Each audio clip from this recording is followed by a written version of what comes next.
주께서 여러분과 함께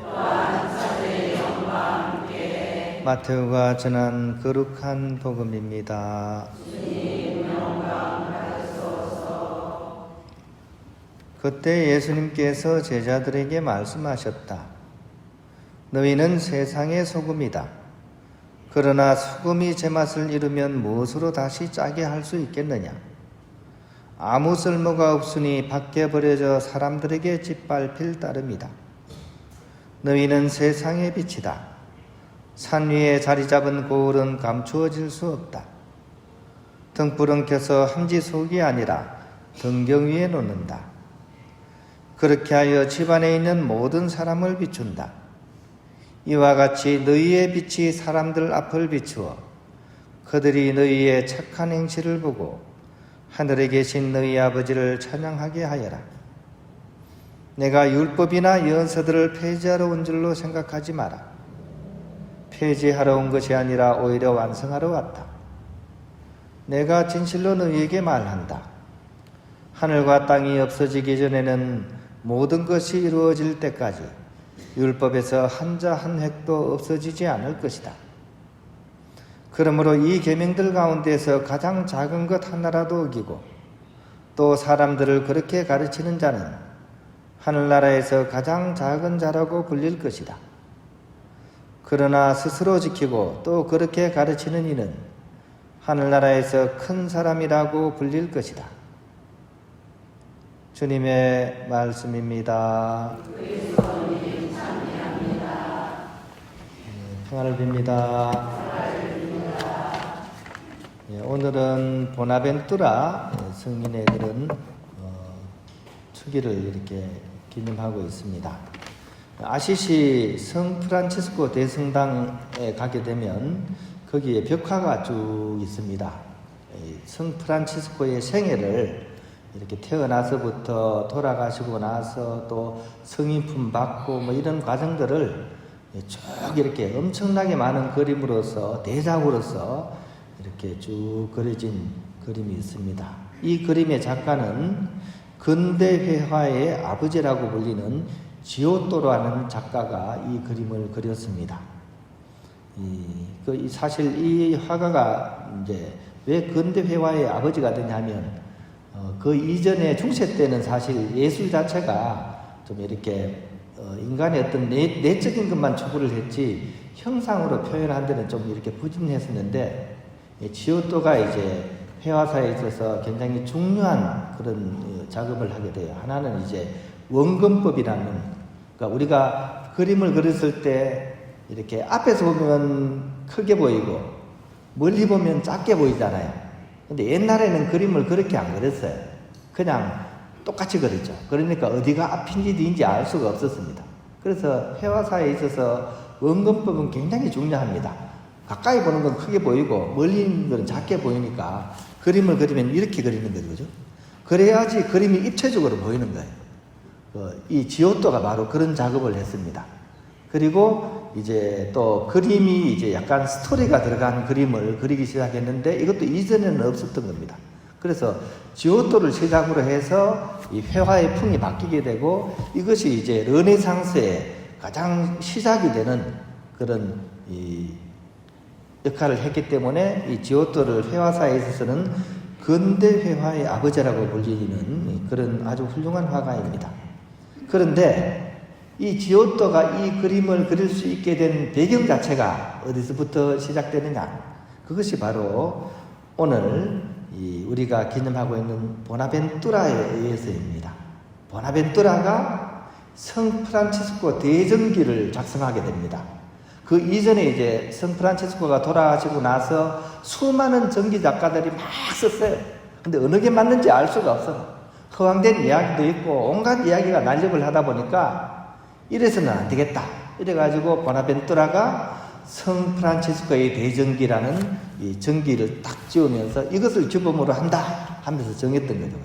그래서 이 보나벤투라의 성 프란치스코 대전기가 프란치스코 성인의 전기의 가장 대표적인 작품으로서 이렇게 되게 됐고, 이 전기를 읽은 지오토가 바로 이 책에 있는 내용들을 그 성프란치스코의 생애라는 제목을 달아가지고 이제 그렇게 벽화를 쫙 이렇게 그렸던 겁니다. 사실 이 그림으로 인해 가지고 사실은 근대 회화가 이제 문을 열게 되는 그런 굉장히 중요한 역할을 하게 됩니다. 아무튼 오늘의 성인인 성 보나벤투라는 이 책을 통해서도 큰 역할을 했지만 우리 교회사에 있어서도 굉장히 중요한 역할을 하셨던 분입니다. 이분은 1218년 이태리 중부인 바뇨레조라는 곳에서 태어나셨습니다.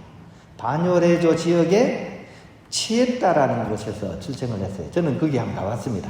예전에 여기서 참여할 때 이제 재속 참여원들하고 이제 직접 여기를 가봤는데 아주 특이한 지역이에요. 이 치에타라는 곳에 가기 위해서는 다리를 쫙 건너야 돼요. 보통 다리를 건너면 뭐가 있습니까? 섬이 있어야 되죠. 여기는 섬이 있는 게 아니고 육지인데 이 다리로 연결이 되어 있어요. 그러니까 육지인데 이상한 육지인 거죠. 침식이 돼서 차츰차츰 깎여져 나가는 그런 지역이에요.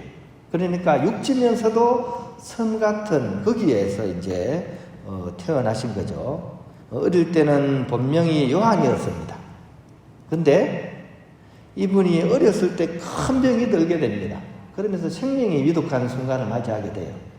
그때 마침 아시시 성프란치스코가 이 마을로 이렇게 찾아오게 되는데 그때 어머니가 아이를 낳고 막 성인에게 달려갔습니다. 그러면서 이제 마음속으로 기도를 한 거예요. 이 불쌍한 아기 사육만 주신다면 이 아이 수도원에 보내겠습니다. 이렇게 기도가 이루어졌을까요? 안 이루어졌을까요? 함부로 그런 기도하다가는 아들, 그죠? 수도원에 보내게 됩니다. 근데 이제 그 아이를 안고 엄마가 탁 오니까 한눈에 프란치스코가 딱 알아보고, 오, 보나벤투라! 오, 보나벤투라! 이 보나는 좋은 이런 뜻이고요. 벤투라는 운명이야. 정말 좋은 운명이야. 야, 복 받았어. 이런 뜻입니다. 복 받았어. 그렇게 말하는 순간 아이의 열이 딱 멎으면서 아이가 싹 나아버렸다는 거죠. 그죠? 이제 문제는 이제 공은 누구에게로 돌아갑니까? 엄마에게 돌아가겠죠. 그죠? 엄마가 마음속으로 서약을 했으니까 지켜야 될까요? 말아야 될까요? 여러분 같으면 어떻게 하겠습니까? 기도 안 한 척 하실래요? 근데 이 어머니는 신심이 있었던 분이죠. 그래서 보나벤투라는 이 어머니가 약속한 대로 17살 때 작은 형제회 수도원으로 입회를 하시게 됩니다. 그리고 아주 뛰어나셨던 것 같아요. 총명하기도 하셨고. 그래서 파리 대학으로 보내져가지고 이 당시 유럽에서 가장 좋은 대학입니다. 파리 대학에 이제 보내져가지고 여기서 이제 거기다 열심히 공부를 합니다. 원래 뛰어난 데다가 착실하기까지 하니까 이거는 뭐 이렇게 백마한테 날개를 달아준 거하고 똑같겠죠. 엄청 이렇게 뛰어난 그런 학생으로 이제 두각을 드러내게 돼요. 그래서 선생님이었던 알렉산더 선생님이 보기에도 대단했죠. 그래서 이런 얘기를 했다 그래요. 보나벤투라는 마치 원죄가 없는 아이 같아. 이렇게 얘기합니다. 원죄가 없는 분이 누구죠? 예수님, 성모님.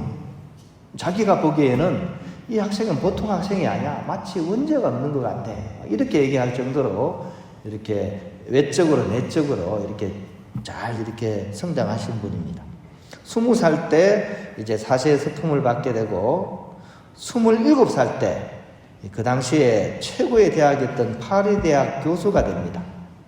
이때 같이 이렇게 교수로 이렇게 등용되신 분이 중세 신학의 가장 큰 기둥인 토마스 아퀴나스입니다. 두 분이 같이 이제 동시대에 그 이제 파리 대학의 교수로 있었던 거죠. 근데 이 당시에 파리 대학 본부는 이제 탁발 수도회죠. 우리 그 작은 형제회와 도미니코회가 그 당시에 이제 탁발 수도회입니다. 이전에는 이런 수도회가 없었어요.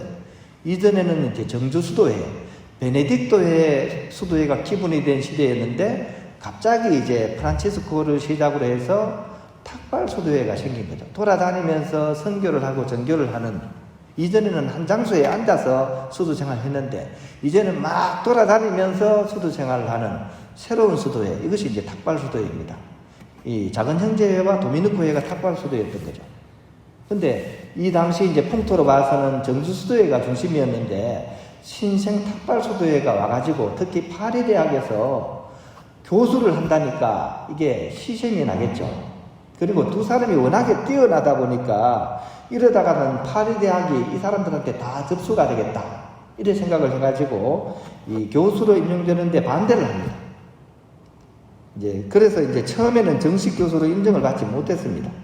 하지만 두 사람의 어떤 그런 것을 실력을 알아본 교황 알렉산더 4세의 그런 개입으로 인해서 이분들이 정식 교수로서 임명을 받게 돼요.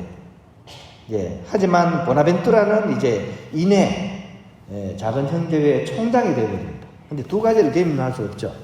그래서 조금 하다가 그만두게 되고 토마스 아퀴나스는 거기 계속 남아가지고 교회 신학을 발전시키는데 굉장히 큰 역할을 하시게 됩니다. 보나벤투라는 수도회 총장으로 선출되고 나서 어떤 일을 했냐 하면 신생 수도회인 작은 형제회를 보호하는데 총력을 기울입니다. 왜냐하면 이 당시가 이단 운동이 많이 일어나던 때이기 때문에 자칫 잘못하면 형제들이 다 이단으로 몰려가지고 막 화형당하고 난리도 아니었잖아요. 그러니까 이 수도회를 보호하기 위해서 최선을 다하는 것. 그래서 이 작은 형제회 사람들을 도와주기 위한 변론, 그 중에서 가장 유명한 책이 가난한 사람들에 대한 변론이라는 책이 있습니다. 가난한 사람들이란 작은 형제 회원들을 얘기하는 거겠죠. 그죠? 탁발수도회. 그러니까 가난한 이들을 위한 변론이라는 책을 쓰면서 수도회를 보호해내는 그런 역할을 해서 나중에는 제2의 창설자, 제1의 창설자는 프란치스코 성인이겠고 제2의 창설자라는 그런 별명이 붙는 그런 일을 하시게 됩니다. 그리고 조금 전에 말씀드린 것처럼 성 프란치스코의 대전기를 또 이렇게 쓰시게 되고 교회 신학에 있어서 쌍두마차입니다. 아직까지도 사실은 교회 신학은 이 두 분의 영향 아래에 있습니다. 이 두 분이 세우신 거대한 그런 신학의 줄기 안에서 아직도 신학이 이루어지고 있으니까 지금 우리 시대도 이분들의 사상 아래에서 교회가 이끌어져 나간다고 봐도 이렇게 틀리지 않겠습니다. 아무튼 이분은 나중에 알비나 교구장 추기경으로 임명되게 되고 나중에는 2차 리옹 공회를 맡게 되면서 동분선주 하시다가 회의가 이루어지는 중에 회의하러 가다가 리옹이라는 곳에서 선종을 하시게 되는 그런 생애를 이렇게 보내시게 됩니다. 이 성인은 두 가지를 다 갖추신 분입니다.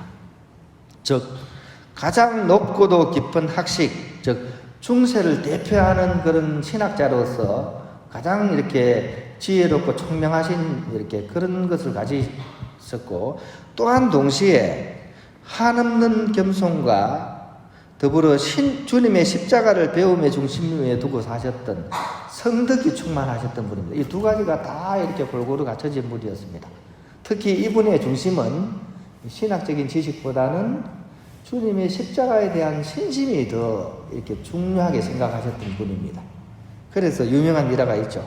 토마스 성인이 보나벤투라를 다 만나러 왔다가 이 당신 이렇게 책을 보니까 책이 별로 없는 거예요. 자기 집에는 책이 쫙 있는데 이 책이 별로 없는 거예요.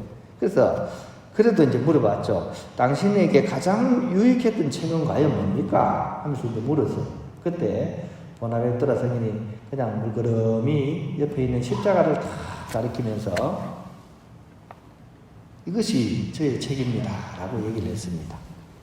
즉 이 주님의 십자가야말로 우리 모두가 늘 읽고 묵상해야 될 가장 중요한 책이라는 사실을 우리에게 알려준 것이겠죠.